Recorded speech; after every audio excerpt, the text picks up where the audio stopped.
Welcome to this webinar hosted by Orders in Seconds and Dave Kahle on the topic Top 10 Questions Sales Managers Ask about Wholesale Distributor Sales Teams. But before we get started, let's learn a little bit more about our speakers.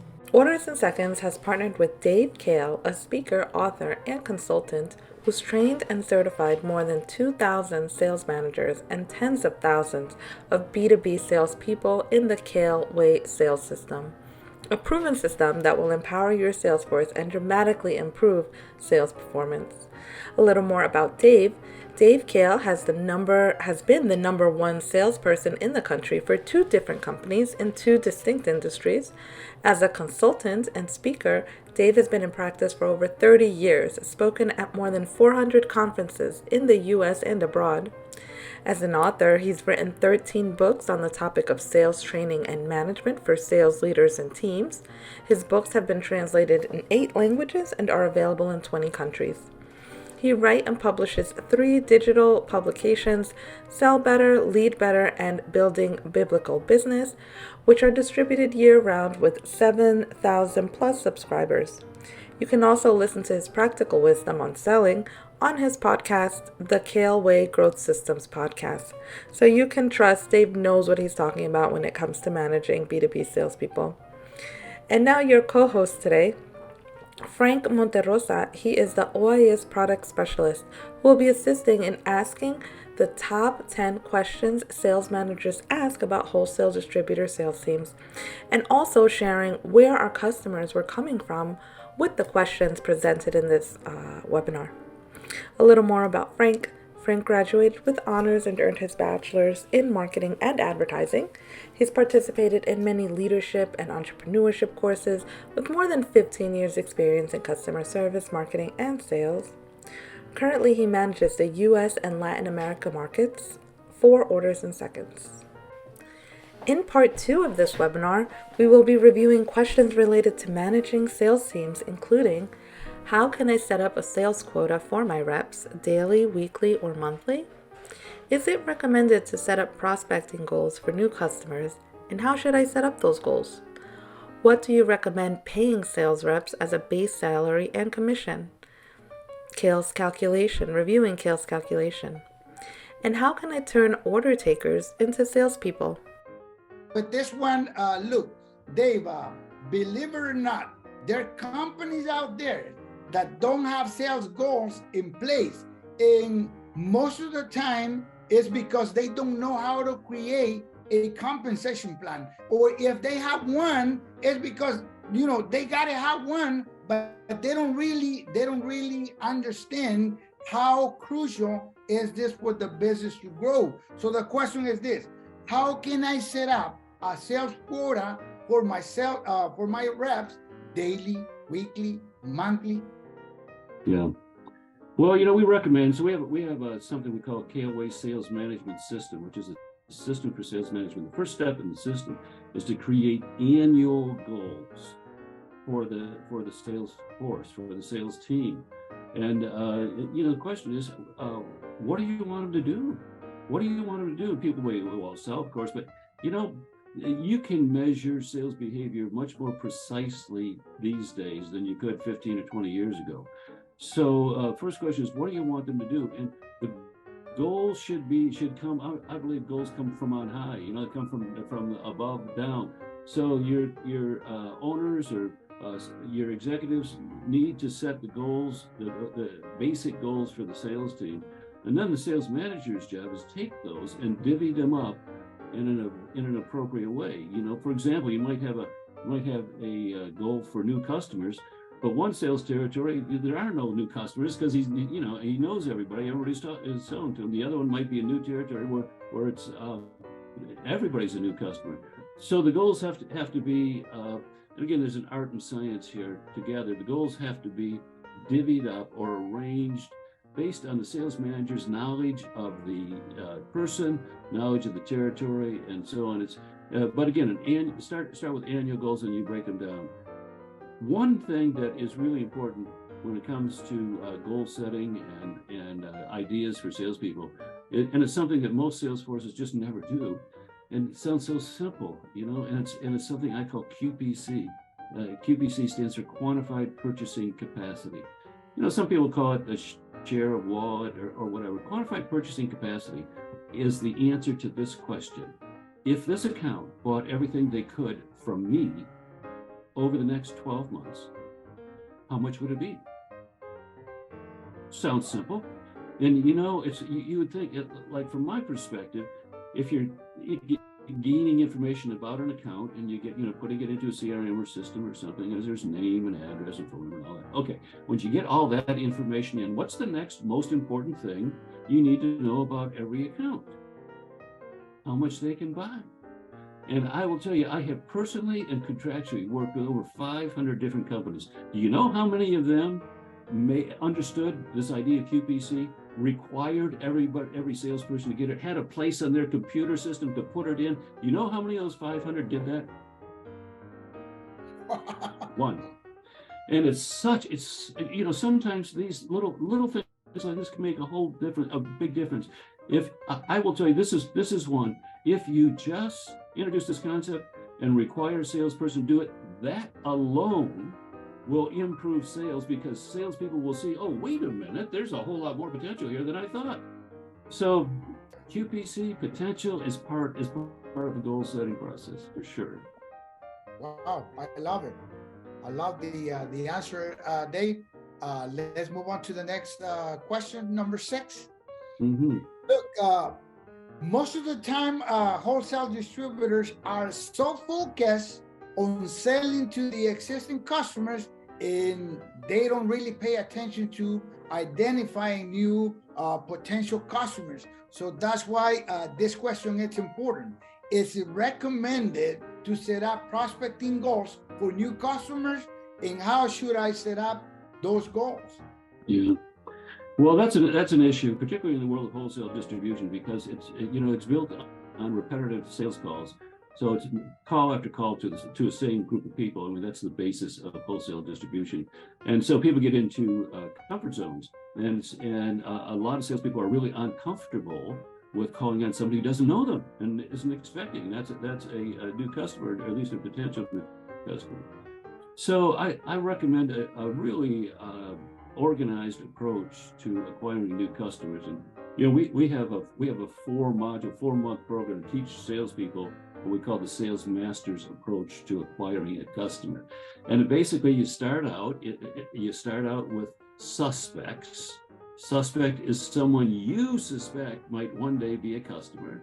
So every salesperson needs to have a list of suspects. And then the salesperson's job is to do some research and turn some of those suspects into prospects. A prospect is a potential customer who has a need for what you sell, who can make the decision, and who can pay for it. So that eliminates some, but you're down to a group now. And then there is training and tools and systems to, number one, make the first contact with those folks. And a lot of people are afraid to do that. They don't know how to do it. They've never been trained to do it. So they can be trained. There can be systems set up to make the first contact, create the first meeting. By the way, all of these should be measured. How many suspects, how many prospects, how many first calls, how many first meetings, what to do in a first meeting. That's a training session. How you organize and manage the first meeting with someone who doesn't know who you are and frankly doesn't care. How do you do that? What's the purpose of a first meeting? And to get a second. Honestly, it's not to sell it, it's to get a second meeting. And so we measure all those pieces. So if you're gonna, so number one, should you create new customer goals? Absolutely, because very few of the people are going to do it unless you do, unless you have a quantifiable expectation, because they're uncomfortable doing it. They're comfortable calling on people they know, they're uncomfortable calling it. So you have to step into that. You have to intervene in that with very specific training and expectations and measurements. Measure along the way. How many prospects, how many first calls, how many first quotes to prospects, how many first orders. Every single week, every single month, you ought to be measuring those and managing the process.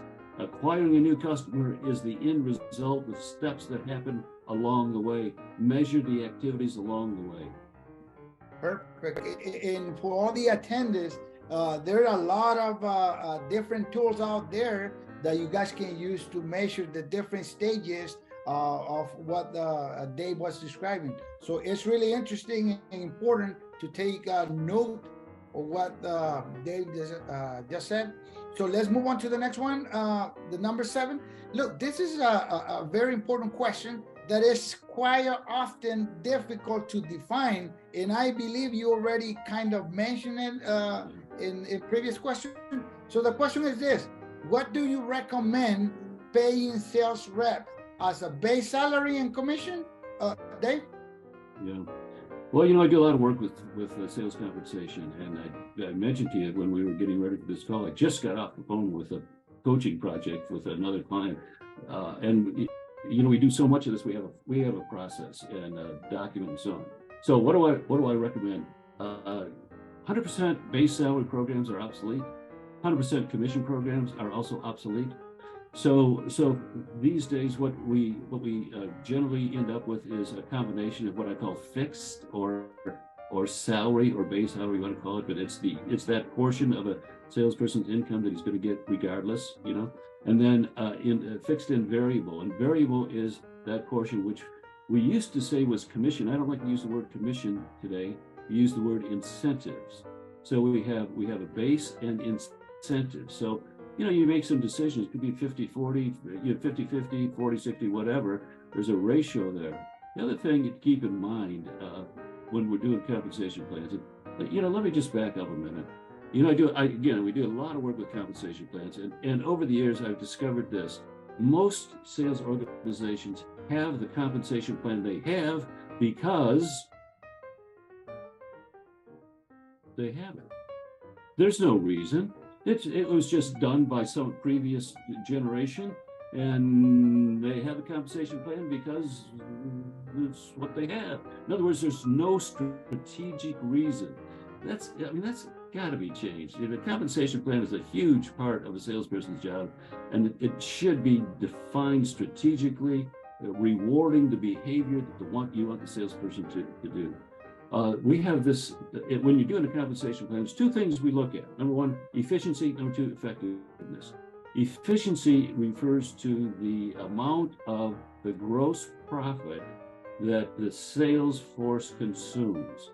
And we have something we call Kahle's Calculation, which is a free ebook, and we'll offer it at the end of the program here. And it takes you down through, explains it, it takes you through a spreadsheet, how you measure Kahle's Calculation. You're going to come to a measurement of sales productivity. Now, a lot of people, that's new. That's a new sales productivity. What's that? Well, we can measure it. We can measure sales productivity. We compare one salesperson to another, one plan to another plan, and that's what we use it for. Compare one model of plan to another. So number one, efficiency. Is the sales force costing you an appropriate amount of the gross profit? It can be too much, it could be too little. There's a sweet spot in there. So number one, efficiency. Number two, effectiveness. And effectiveness means, are the salespeople doing what you want them to do? Now, they can be very effective and terribly inefficient. They can be very efficient and terribly ineffective. It's both. And when I say, what do you want them to do? Everybody says, well, sell. But again, we can be much more finely tuned than that. You can incent selling certain key product lines, certain market segments. I mean, you can incent the increase in penetration of key accounts. There's all kinds of things you can incent as opposed to commission. When you pay a commission, you're fixed. It's all set. You don't have to do anything else. But commissions are these days not effective. So again, I do an 8-hour workshop on Salesforce compensation. Here's 4 minutes. But there's a whole world there that needs to be improved for sure. Oh, definitely. Okay. All right. And I just want to interject for a second, guys. I just put a link in the chat for the Kahle's Calculation. So guys, this is part of your special gift. Okay. So you want to check that out, but we have more for you a little bit later. All right. But make sure you check that link out to get Kahle's Calculation. Okay. All right. Go ahead, guys. Thank you. And we're at 30 minutes right now, guys, okay? So just keep that in mind. Perfect. Hey, look, I like this. I like this question, and the reason that I like is because I have an experience before. And I remember once I went out with sales reps to the field, and this sales rep in particular used to visit just a few customers during the day. But the interesting thing is this, Dave. He used to sell more than other sales rep who visited more customers during the day.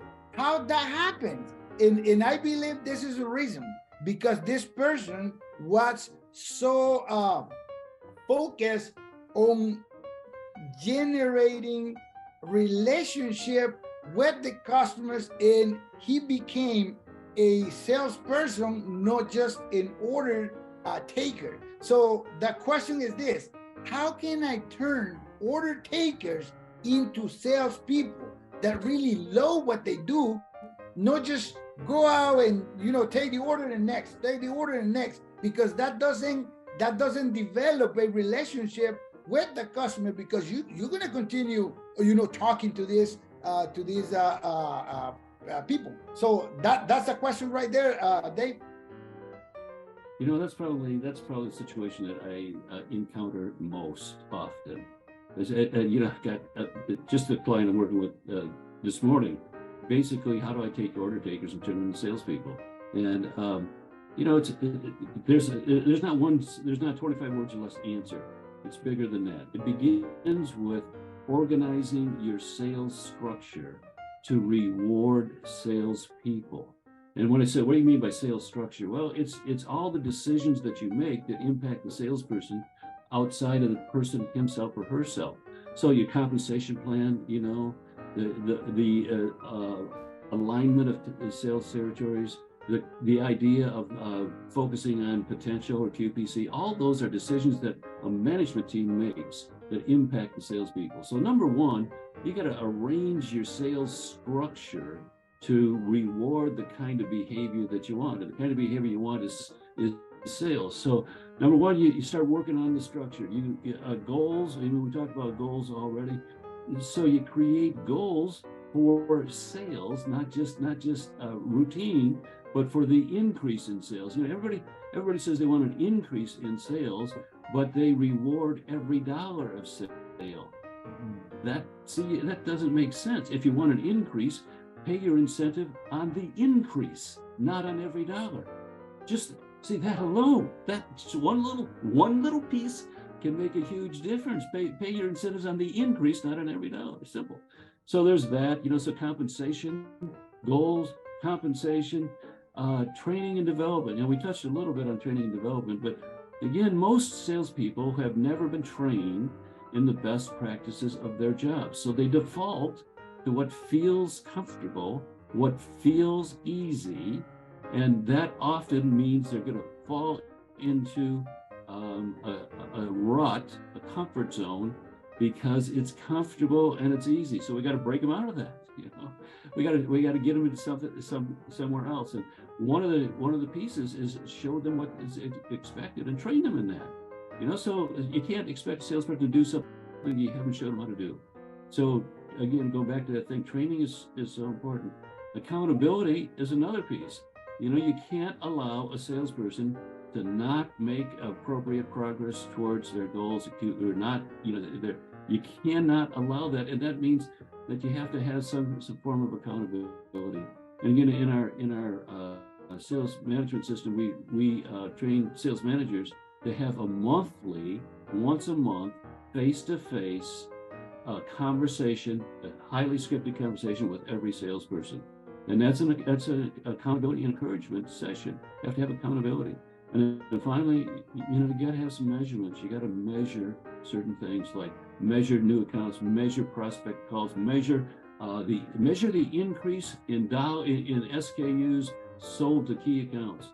That's another one. Just that one thing alone will make a huge difference, because a lot of people don't do that. So there's not 25 words or less. It's a matter of methodically arranging circumstances, training the people, and then holding them accountable. Wow. Okay. Interesting. Thank you, Dave.